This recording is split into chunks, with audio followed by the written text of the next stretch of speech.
Hi guys, good morning. Natakaroon diri sa Hunasan, no? Diri sa lungsod sa Calape. Makita na to guys nga grabe kadako cute sa Hunas. Hunas kayo. Then karon nang inhas mi. Kauban ako si RD tora nang inhas.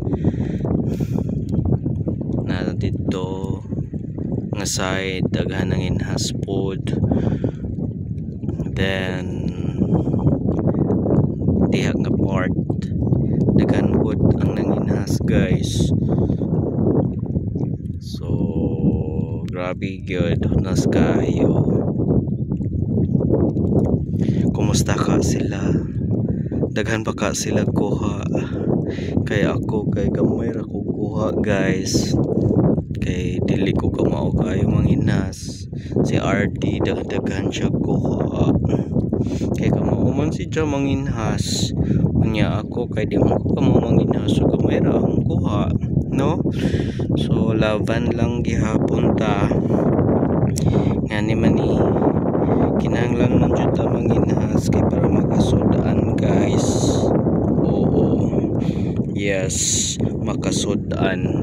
Kay kung makakuha tag mga kinason, libre na atong panudan. No, daghan kayo dito naginhaso.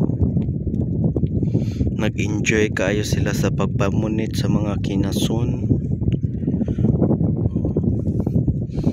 Hapit na mukuan ang adlaw. Musilang na ang adlaw guys.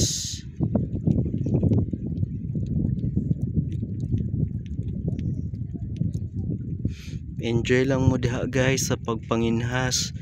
Kay kami po dari mag-enjoy pod mi sa pagpanginhas. Oo, na mga bata, kauban nilang mama nang inhas. Mostly ana nga part is mga baji. Nya ang mga laki to adito nga part nang inhas.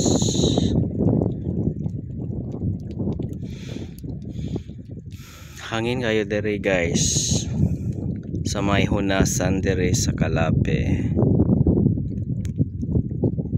So that's all for today. Mayong Sabado o good morning. Bye.